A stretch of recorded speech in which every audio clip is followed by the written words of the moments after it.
tous!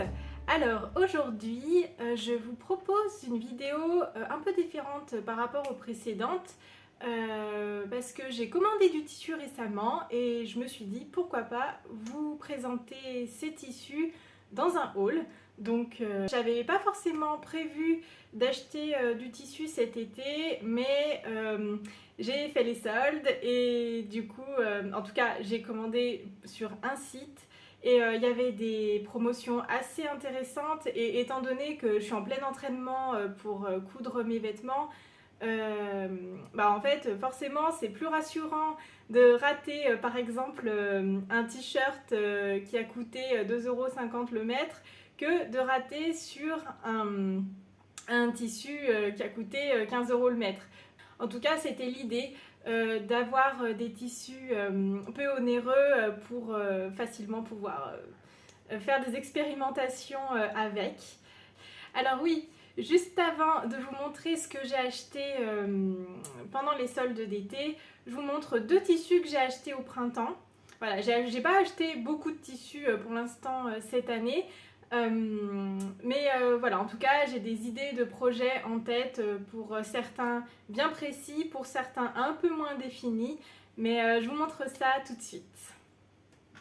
Alors pour commencer, j'ai cette popeline, voilà, c'est une popeline assez épaisse que j'ai trouvée chez Made in Tissu au mois de février. Et clairement, elle m'a beaucoup plu. Je vois complètement un haut là-dedans. J'ai pris 1,50 m. De toute façon, pour les hauts, je prends toujours 1,50 m. Comme ça, même si mon projet n'est pas ultra bien défini, je sais que j'aurai assez de tissu pour le faire. Donc, c'est parfait.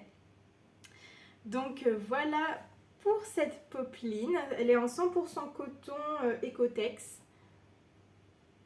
Voilà. Hop. Ensuite, alors celui-là est trop beau.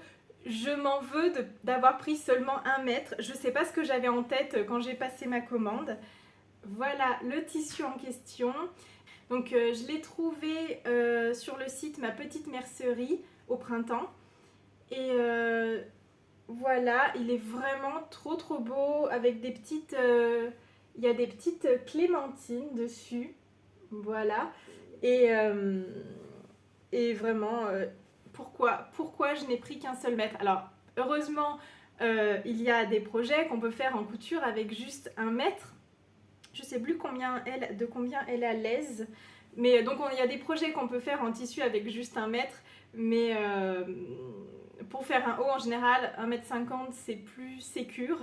Donc voilà, je pense que je vais trouver quelque chose. En fait, je crois que quand je l'ai acheté, si mes souvenirs sont bons, je pensais faire un accessoire avec ou plusieurs accessoires et forcément c'était adapté. Et puis quand je l'ai vu, quand j'ai vu la texture, en fait c'est aussi une popeline. Quand j'ai vu tout ça, je me suis dit non mais il est trop beau en fait, je veux faire un vêtement. Voilà, je vois tout à fait un joli haut. Donc je vais voir un peu... Je vais voir comment j'organise tout ça. Mais il me plaît beaucoup. Et je crois qu'il est encore disponible sur Ma Petite Mercerie, il me semble. De toute façon, comme d'habitude, je vous mettrai tous les liens en barre d'infos. Comme sur les autres vidéos, je vous mets toujours les tissus s'ils sont encore disponibles ou des tissus similaires si j'arrive à en trouver. Et puis quand je vous parle de patron, je vous mets aussi les liens pour que vous puissiez facilement retrouver tout ça. Et ensuite, on passe là, pour le coup, à ma commande sur tissu.net que j'ai fait donc cet été. Là, c'était mi-juillet. Alors, par contre, je ne sais pas ce qui se passe en ce moment. Enfin, si, parce que j'ai eu un mail. J'ai mis 1 mois à les recevoir parce que tissu.net est en train de revoir toute sa logistique et ça fait beaucoup de retard dans les commandes. Et en plus... ajouter à ça le fait qu'il y a eu les soldes et qu'ils ont dû avoir pas mal de commandes à traiter, c'est vrai que ça a mis 1 mois à arriver. Donc je sais pas ce qu'il en est maintenant, mais en tout cas si vous commandez sur tissu.net à l'heure actuelle, il faut être un petit peu patient. Mais on nous prévient par mail voilà, qu'il va y avoir un délai un peu plus long. Voilà. Donc, du coup, par où on commence? Bah, clairement, je vais piocher dans mon carton. Je les ai pas encore lavés en fait, ils sont tout... C'est tout frais, c'est du tout frais. Je pioche dans mon carton un peu comme ça arrive. Et puis je vous montre ça. Alors, hop, wouhou. Alors, déjà, celui-ci. Alors, c'est vrai que le jersey, c'est souvent plus onéreux que la popeline ou la crétonne de coton. Et donc ça, c'est un jersey de coton. Et donc, je voulais en trouver des pas trop chers pour m'entraîner à faire des hauts. Et quand j'ai vu celui-là, je l'ai trouvé trop mignon. Bon, certaines personnes pourraient trouver ça enfantin, je sais pas, mais en tout cas, je les trouve trop mignons, ces petits renards. Et c'est totalement dans mes goûts. Et ça, pour le coup, j'ai pris... Ça, c'est génial parce qu'avec tissu.net, ils mettent toujours l'étiquette avec toutes les informations de lavage. Vous avez toutes les infos. Et là, j'ai pris 1,50 m aussi, toujours. Et avec celui-ci, je compte essayer de faire un t-shirt plantain. Donc, pour celles qui connaissent, c'est le t-shirt gratuit proposé par la marque Direndo. Et donc, j'ai vu passer ça et je me suis encore jamais cousu de t-shirt. Ça, par exemple, c'est un t-shirt du commerce. Mais je voudrais, comme vous avez vu, j'ai fait le t-shirt pour homme Herbella le mois dernier. Et ça m'a donné envie d'essayer aussi des t-shirts avec une coupe plus féminine. Donc, j'aimerais bien essayer ce fameux t-shirt plantain. J'en ai entendu beaucoup parler dans des vidéos sur Instagram. Vraiment, c'est un modèle qui a l'air bien coupé parce qu'il a l'air de beaucoup plaire. Donc, je vais essayer ça. Voilà, un petit t-shirt plantain avec ces petits renards. C'est trop mignon. C'est trop mignon et j'ai l'impression que le tissu est plutôt qualitatif. Le jersey est plutôt qualitatif, donc on verra ça, mais pour l'instant, plutôt cool. Ensuite, on reste dans les jerseys. Alors oui, j'aime les rayures et un peu dans le style marinière, c'est vraiment quelque chose que j'aime. J'ai pas mal de vêtements en fait qui sont comme ça, avec des rayures bleues, blanches. C'est un style que j'aime bien. Et pourtant, je vis pas du tout au bord de la mer, hein, mais voilà. Et donc celui-ci, je regarde là. Alors il a une texture un peu différente, c'est toujours un jersey. J'ai toujours pris, de toute façon en fait là j'ai quasiment toujours pris 1,50 m. Donc voilà. Et donc ça c'est toujours un jersey, mais c'est un jersey de viscose. Enfin c'est un mélange viscose, polyester et élastane. Et ça, pareil, je vais soit me faire un t-shirt avec. Attendez. Hop. Comme ça, vous le voyez bien. Donc là, soit je vais me faire un t-shirt avec, soit un débardeur, parce que je trouve que c'est un motif qui se prêterait bien aussi à un petit débardeur d'été. Il est très léger. Hop. Il est très léger, mais sans être transparent. Et ça, c'est quand même pas mal. Et je vous le rapproche, il est côtelé et il y a des liserés argentés dedans, entre les bandes bleues et blanches. Hop, je sais pas si vous les verrez. Voilà. Il y a des petits liserés et c'est bien joli. Normalement, alors je suis pas très paillettes, tout ça. Alors c'est vraiment pas mon truc. Les sequins, les paillettes, je n'aime pas ça. Vous me verrez rarement, voire jamais avec des vêtements à paillettes. Mais comme ça, quand c'est discret, ça me choque pas trop. Voilà. Hop. Ensuite, alors, attendez, j'enlève ça. Parce que j'en ai pris quelques-uns quand même. Alors, on repart. Là, je crois que j'ai pas d'autres. Non, j'ai pas d'autres jerseys. Donc là, pour le coup, on repart dans une popeline, oui, c'est ça. Donc ça, c'est une popeline de coton, de nouveau. Alors encore une fois, on est dans des thèmes de la mer que j'aime beaucoup. J'ai un autre tissu d'ailleurs dans mon stock que là, je vous ai pas montré, mais qui a un esprit comme ça très marin pour faire toujours un haut, je pense. Donc ici une popeline, donc je songe à faire un chemisier. Je vous montrerai après un autre tissu pour lequel je songe aussi faire un chemisier. Je sais pas encore lequel je vais choisir, mais voilà, en tout cas, cette jolie popeline. Alors pour le coup, par contre, elle est transparente, donc je pense qu'il faudra...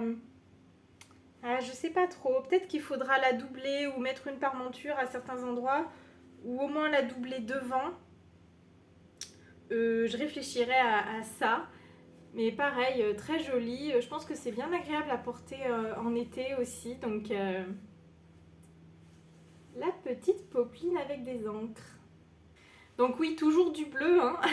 Du bleu, du bleu, du bleu, du bleu. Un fond bleu-gris.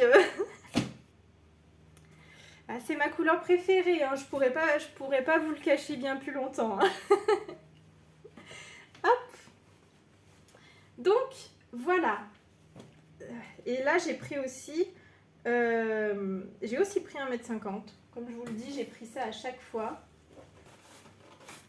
Alors, pour le coup, un tissu qui était beaucoup moins soldé, voire pas ou très peu. Mais j'ai eu un vrai coup de cœur dessus, je le trouve trop beau. C'est celui-ci. Voilà. Donc toujours, tout ce que je vous présente, c'est toujours tissu.net. Hein. Et je sais que celui-ci, il est disponible en une autre couleur et il est toujours disponible sur le site. Donc voilà celui-ci. Il a un fond vieux rose pour le coup. Je trouvais que ça changeait un peu, justement, on parlait du bleu qui était très présent. Je me suis dit que ça changeait un peu côté couleur et je le trouve super original. Et pour le coup, je songeais à me faire une jupe dedans. Alors, je ne sais pas trop ce que ça peut donner. J'ai déjà cousu des jupes que je ne vous ai pas montrées. C'était l'année dernière, je crois, ou cet hiver. Et... Et donc je sais pas trop, j'aimerais bien en faire une jupe avec un élastique. Je crains juste un peu le tomber. C'est vrai que vu que j'ai pas encore fait trop de bas et ça tombe très différemment qu'un haut, je trouve. En tout cas, il n'y a pas forcément les mêmes enjeux, tout ça. Donc parce que ça c'est une crétonne, je crois. Oui, c'est ça. C'est une crétonne. Elle est bio, soit dit en passant. 100% coton. Et c'est vrai que je sais pas trop. Non, mais je pense que ça peut le faire. J'ai déjà vu des jupes en crétonne. Donc, dites-moi dans les commentaires si vous avez déjà fait des bas, des jupes en crétonne de coton. Parce que ça m'intéresse du coup. Je voudrais savoir si ça ferait pas un retombé trop raide en fait. C'est ça, il faut quand même que ça reste un minimum fluide. Je trouve en tout cas que pour une jupe, voilà, c'est quand même sympa. Donc, hop, celui-ci. Je le trouve vraiment trop beau. Il y a des... comment ça s'appelle j'ai oublié le nom. Vous voyez ces anciens vélos avec la grosse roue devant. Je sais plus. Il y a des tandems, des vélos plus classiques avec les fleurs dans le panier, les ballons. Je sais pas. Je trouve ça trop sympa et super original. Ensuite, bon, là, on va retomber. Oh. Attendez, il y a une mèche qui m'embête. Voilà. On va retomber dans du bleu. On va retomber dans du bleu. Voilà, l'interlude rose, vieux rose était courte. Alors, hop, celui-ci,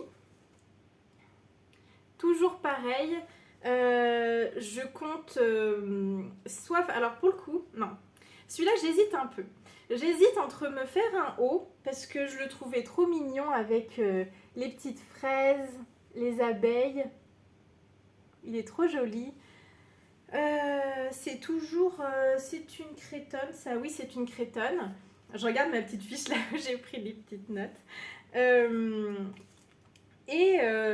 Pour le coup, j'hésitais à peut-être faire un accessoire avec. Parce que je compte me coudre aussi une trousse de toilette. Je me dis peut-être pour faire l'intérieur ou l'extérieur de la trousse. Je suis un peu hésitante parce que je sais pas si ça me plairait en haut. Pour le coup, je vous parlais des petits renards. Je craignais que ça fasse peut-être un peu enfantin. Après, bon, c'est des fraises et des abeilles, hein, bien sûr, mais voilà, pareil. Et comme la popeline avec les encres, il est légèrement transparent. Donc peut-être penser, si jamais j'en fais un haut, à le doubler. Voilà, c'est plus sympa. En tout cas, moi, je préfère qu'on voit pas mes sous-vêtements à travers mes hauts. Après, chacun son truc. Hop. Et enfin, pour ce qui est des tissus, celui-là, il y avait vraiment une super réduction dessus. Voilà, donc ça pour le coup, c'est une crêpe de viscose.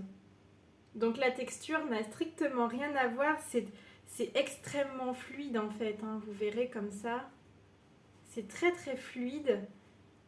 Et ça pour le coup, c'est celui-là dont je vous parlais, avec lequel je songeais vraiment à faire un chemisier. J'ai d'ailleurs pris des petits accessoires dans le but de faire des boutonnières parce que je n'en ai jamais fait et il est temps de m'y mettre parce que j'aime beaucoup les jupes avec des boutons tout le long au milieu. Je ne sais pas si vous voyez le modèle, je vous mettrai à quoi ça ressemble ce genre de jupe ici. Et puis donc j'avais très envie de me faire un chemisier avec des boutons, donc je trouve que c'est toujours un détail qui apporte un petit côté habillé sur un vêtement. Donc voilà pour cette crêpe de viscose. Tac. Et oui, c'est 100% viscose celui-ci. Et je ne sais pas si vous verrez, il y a des fers à cheval et des chevaux dans les pois. Mais je trouvais que ça changeait aussi, que c'était, je trouvais assez élégant et il y avait une très grosse réduction dessus. Et je voulais me réessayer à la viscose. J'avais cousu le top Madame Coco, dont je vous parlais dans une ancienne vidéo, pour ce qui est de la viscose. Et c'est pas une matière qui est facile à coudre, notamment pour ce qui est des finitions, parce que ça s'étire en fait, ça glisse, ça s'étire. En général d'ailleurs, ce n'est pas une matière qu'on conseille pour débuter la couture, parce qu'il faut un peu, maîtriser la couture un minimum pour arriver à un résultat qui est sympa, je pense en tout cas. Donc je vais réessayer ça.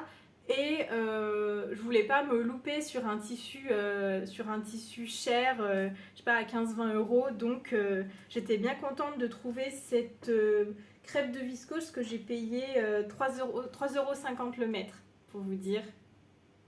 Ça va, c'est raisonnable. Et je la trouve sympa. Oui, je fais des essais comme ça. J'ai même envisagé de faire une jupe avec. Donc vous voyez que je suis pas encore très fixée. C'est aussi pour ça que j'ai pris à chaque fois 1,50 m de longueur, parce que je savais que je pouvais faire un peu déjà n'importe quel haut à peu près avec, et éventuellement une jupe. Donc oui. Par contre, c'est vrai que normalement, d'habitude, je fais plutôt l'inverse, c'est-à-dire que je choisis le patron précisément que je veux coudre et ensuite sur internet je choisis le tissu avec lequel je vais coudre ce patron précisément. Donc je sais en fait, grâce au patron, on sait, c'est indiqué la quantité de tissu dont vous aurez besoin pour coudre dans telle ou telle taille. Et ça fait que vous n'avez pas nécessairement de tissus qui dorment comme ça, ou alors, par exemple, vous n'avez pas le souci d'avoir une idée précise d'un projet que vous voulez faire. Vous avez le tissu en tête, c'est ce qui m'est arrivé pas plus tard que la semaine dernière. J'avais en tête un patron que je voulais coudre, un patron de robe, donc qui nécessite quand même un petit métrage, hein, au moins 2 mètres, je crois, pour mon cas, même si je suis petite. Donc au moins 2 mètres, puis après ça dépend des modèles en plus. J'avais le tissu, tout, j'étais contente. Et là, je mesure mon tissu, mon coupon, et j'avais qu'1 mètre, donc impossible de faire cette robe purement dans ce tissu-ci. Je me suis dit, mais pourquoi j'ai pris qu'1 seul mètre? Bah oui, bah c'est parce qu'en fait, j'ai acheté le tissu au coup de cœur. Et ensuite, bah, j'avais pas forcément le projet précis en tête à ce moment-là. Donc voilà. Donc c'est pas forcément la meilleure chose à faire, je trouve, en tout cas. Bon, là ça va parce qu'à chaque fois j'ai pris 1,50 m parce que je savais quasiment avec certitude que je voulais faire un haut avec. Mais c'est vrai que il vaut mieux avoir en tête précisément quel vêtement on veut faire, dans quelle taille, et ensuite choisir le tissu qui correspond. Voilà. Donc, puis ça évite de se retrouver avec plein de chutes, tout ça. Donc bon, voilà. Donc je suis quand même contente de ma commande, hein. Je suis vraiment ravie. Et du coup, je vous parlais des boutonnières parce que là, on va passer à la partie plus matérielle de couture. Donc au passage, chez Rascol, j'ai commandé 2 choses. Hop, j'ai commandé... Ah mince, ils sont pas là. Je vais vous les chercher. Alors, je les ai retrouvés. J'ai quand même réussi à les perdre alors que je viens de les recevoir, hein. Bravo. Donc, alors, du coup, il s'agit d'un ouvre-boutonnière. Je crois qu'on dit comme ça. Un cutter à boutonnière. Voilà. Hop. Donc, j'ai pris le 12 mm.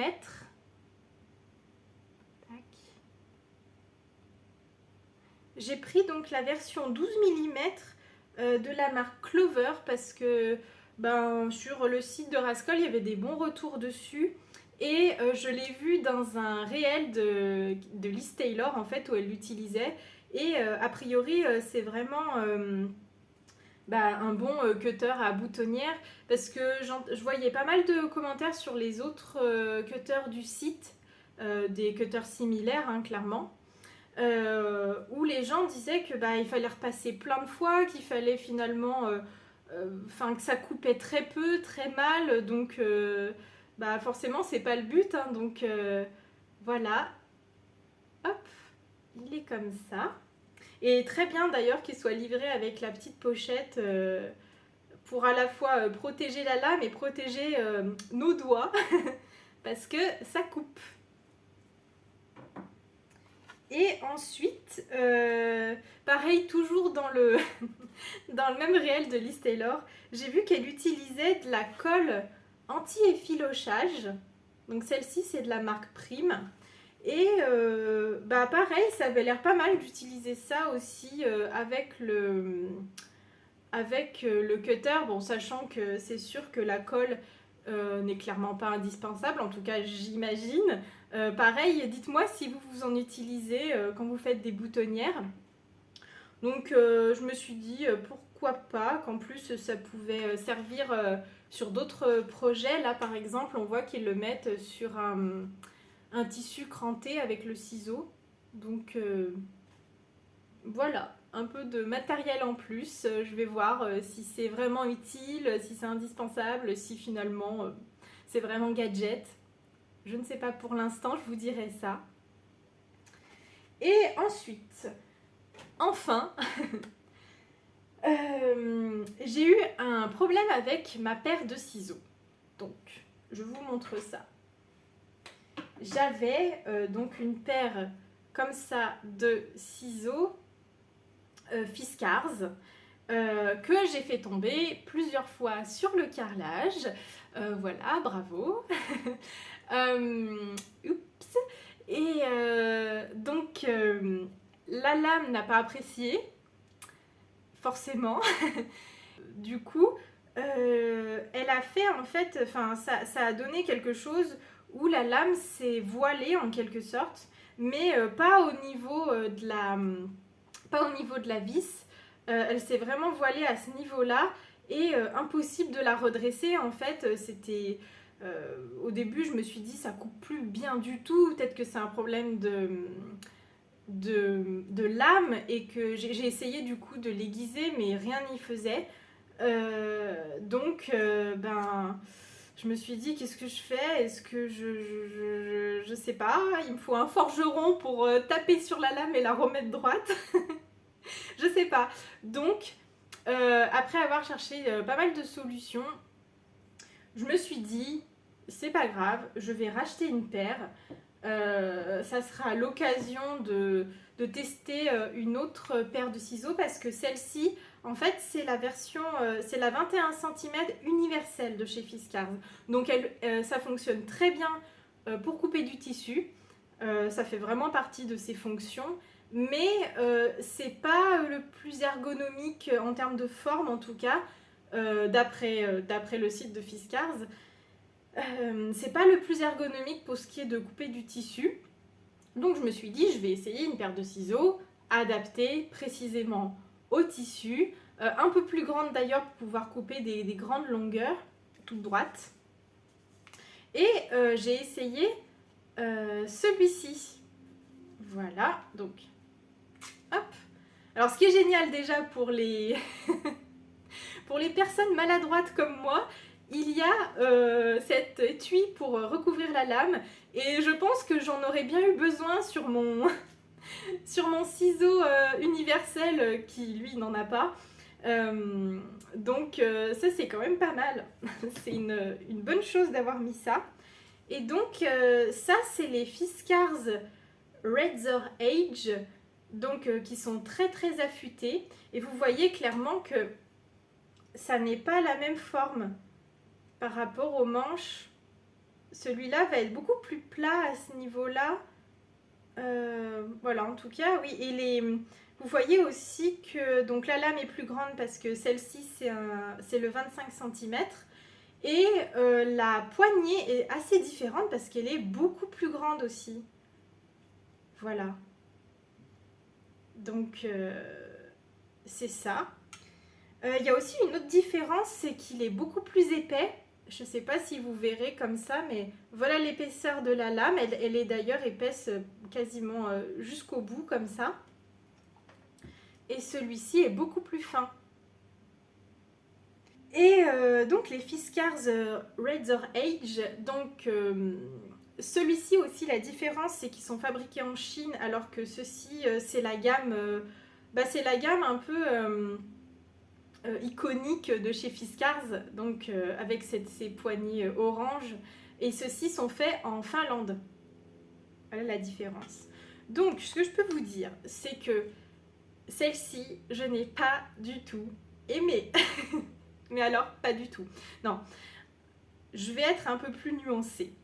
La lame coupe très très bien. C'est une excellente lame. Là-dessus, j'ai rien à redire. Ils appellent ça donc Razor Edge, donc lame, enfin la fin du... Enfin, je sais pas comment traduire ça. En tout cas, elle coupe comme un rasoir. Et elle est excellente. Par contre, j'ai trouvé que le fait que déjà ce soit très épais jusqu'au bout, j'avais du mal à être précise en fait dans mes découpes par rapport à celle-ci qui est vraiment en pointe, au bout. J'espère que vous pourrez voir la différence. Donc celle-ci va permettre d'être beaucoup plus précis quand on veut faire des petites découpes. Voilà, alors que celle-ci, c'est vraiment fait pour les grandes découpes, les grandes lignes. Et il ne faut pas vouloir faire des petits détails parce que je trouve qu'il était difficile d'être précis. avec cette paire. Encore une fois, ça n'est pas vraiment son but, mais c'est vrai que je pensais qu'elle serait un peu plus polyvalente que ça. Voilà. Donc c'est vrai que pour les découpes un peu plus précises, on préconise en général un ciseau plus dit lingère, donc qui ressemble un peu plus à ça, voire plus petit. Mais voilà. Et énorme défaut aussi pour moi, c'est que la poignée était énorme et elle était extrêmement inconfortable. Donc ça m'a fait tout de suite, j'ai fait pas mal de découpes avec. Et j'ai eu des ampoules tout de suite au doigt. Je me suis dit, bah ça c'est pas normal. Enfin, sachant qu'avec l'autre modèle, je n'ai jamais eu d'ampoule. Mais du coup, ouais, c'est trop. Et aussi, la lame est très serrée. Donc on pourrait dire, bah, voilà, en fait, c'est difficile d'ouvrir et de fermer. Donc déjà, j'ai du mal à l'ouvrir vraiment grand parce que les poignées sont trop grandes pour ma main. C'est vrai que j'ai des petites mains. Je pensais pas que que ça gênerait en fait comme ça, mais elles sont clairement pas adaptées à ma main, tout simplement. Hein. Voilà. Et donc, je disais les lames sont très serrées, et donc on peut se dire, bah, suffit de les desserrer. Oui, sauf que bah, l'outil n'est pas fourni, et ici c'est une comment dire, on peut pas faire ça avec un tournevis ou quoi, il faut un outil bien spécifique que je n'ai pas. Donc bah, ça reste comme ça, et c'est vrai que bah, c'est très voilà. Donc je trouve que le seul avantage, c'est que la lame est vraiment excellente. Je trouve qu'il coupe encore plus que les Fiskars universels, et qui sont déjà excellents. Mais c'est vrai que je pense que c'était pas. Je pense que c'est plus moi qui ai pris une paire de ciseaux qui n'était pas adaptée ni à ma main, ni à l'usage que je voulais en faire. En fait, je me rends compte que je fais des découpes. J'aime bien quand c'est tout précis, tout ça. Je suis un peu perfectionniste, donc voilà. Après, pour couper des grands morceaux, si vous avez des mains assez grandes, ce sera adapté. Mais sinon, voilà, j'étais un peu déçue. Donc, qu'est-ce que j'ai fait? J'ai recommandé le même. Voilà.